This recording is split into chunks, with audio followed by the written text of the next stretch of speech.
Welcome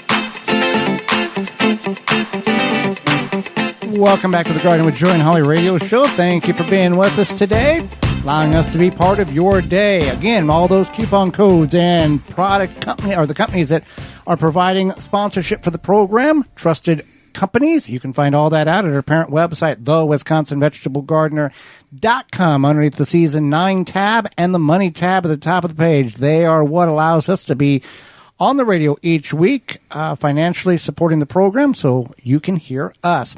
We got a number of questions that have come in this week. If you want to submit your question, you can certainly do that and add it to the collection. You can send it to gardentalkradio@gmail.com. That's gardentalkradio@gmail.com. Or you can send it, give us a call, toll free, coast to coast at 1-800-927-SHOW. That's 1-800-927-7469. Let's see what we can get through the top of the hour here. Why do my tomatoes grow better in the ground versus a container?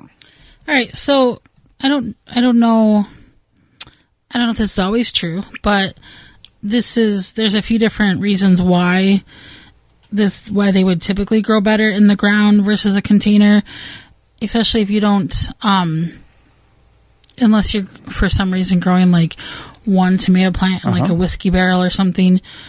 So a lot of times they have more space to grow in the ground, and the roots have more of a chance to get deeper into the soil. More moisture retention. And then they have a better uptake of water and nutrients.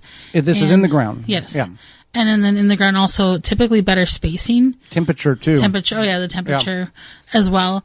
And depending on where you put the container, some people put their containers like closer to their house. Right. If your garden is like in an open space, they're going to get more sunlight. Well, and the container will warm up. Right. And if you put it close to the house, the radiation or the radiant heat coming off the siding, if you have a dark house, it's going to radiate back into that plant and really heat the soil. If it's 85 or 90 degrees outside, that container is most likely 85 or 90 degrees. If you put your hand down in the soil in a garden, there's a little bit of coldness, moisture to it. It's totally different in containers. So some plants adapt better and do like that heat in the soil, eggplants or okra, but other plants, or even hot peppers, but moisture is key to all of this, and it is much more of a challenge the plant will typically in a raised bed or traditional ground is able to find moisture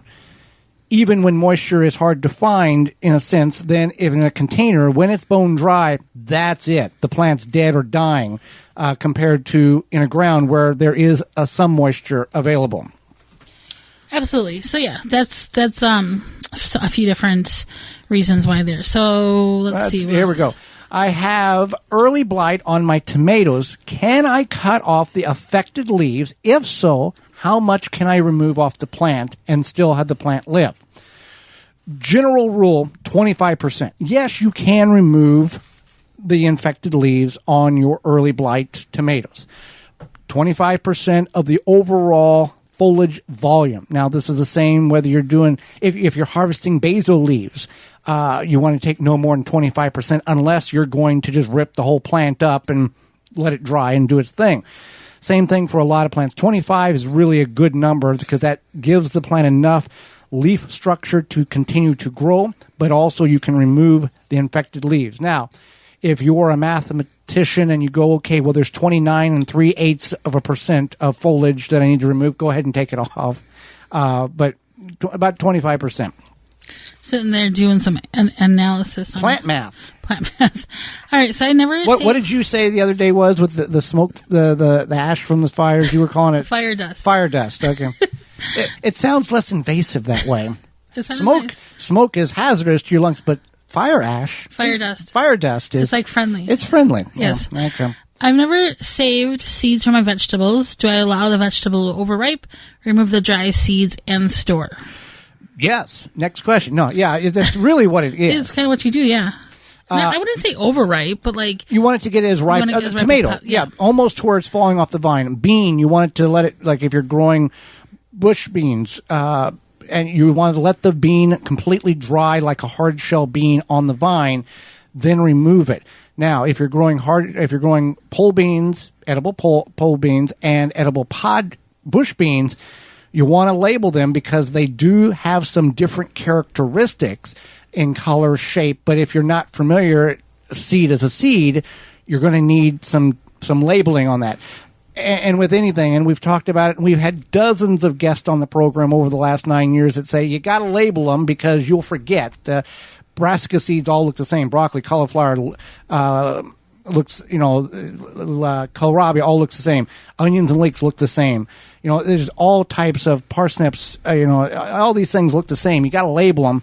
And yes, you just let them dry on a porcelain plate, not a paper plate, because the seed will dry into, and then you'll be chipping it off, and you'll have little pieces of cardboard or little pieces of plate, which is not detrimental to the seed.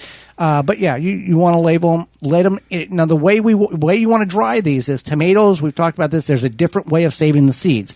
You've got to put them in a water, like you have to ferment them for a couple of days in order to get the gelatinous slime off the seed. Then you rinse them through a sieve, and then you dry them until that you can see like you would out of a package. Out of direct sunlight in a ventilated area, which you can just have them in the corner of a room as long as there's some air circulation. But climate control, you don't want to put them in a dehydrator or anything like that where the heat can affect the germination rate on the seed. So bigger seeds will take a little longer to dry. Smaller seeds won't take as long. All right, I have a good harvest of potatoes. What is the best way to store them to get the longest out of them before they would potentially start to sprout? So one thing you want to do is you want to keep them just like, so you know how at the store they store them in those bags that have the air circulation, the holes in it, the holes. You want to make sure that you have air circulation for your potatoes. You don't want to just like put them in a plastic grocery bag and jam in the back of your... Because that's mold. Yes, exactly. So air circulation, if you have like maybe a wicker basket situation, you could do that. I would leave the dirt on them. Yes. Don't clean them, and then put them in the dark. Yeah, you don't want to give them access to light. If you want ideal conditions,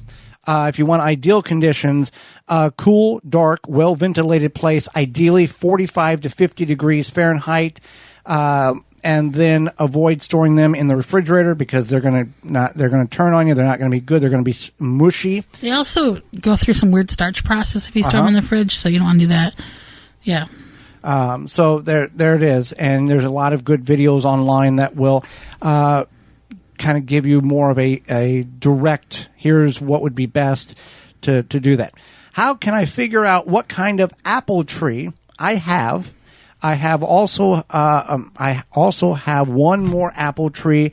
I would like to figure out what kind it is. I have two kinds of apple trees. What are the best options? Well, option number one is doing a Google image search. That will only get you as far as technology will allow. It's a green apple. It could be, here's these, whatever. The better option is first of all, call your local extension office and see if they have an expert in horticulture that knows about apples. Typically, if they don't, they know somebody. Then you want to either submit an image to that person, or if they have one on staff locally, take a couple of leaves, take your apples, and then see if they can identify. The benefit to that is they are educated in apple trees in the general area that you're in. They will know that, okay, there's no way it could be these type of apples because those don't grow in this area. So they may not be 100%, but they will narrow it down going, okay, this is probably one of three different type of apples, and here's what my expertise tells me that it is. So there you go.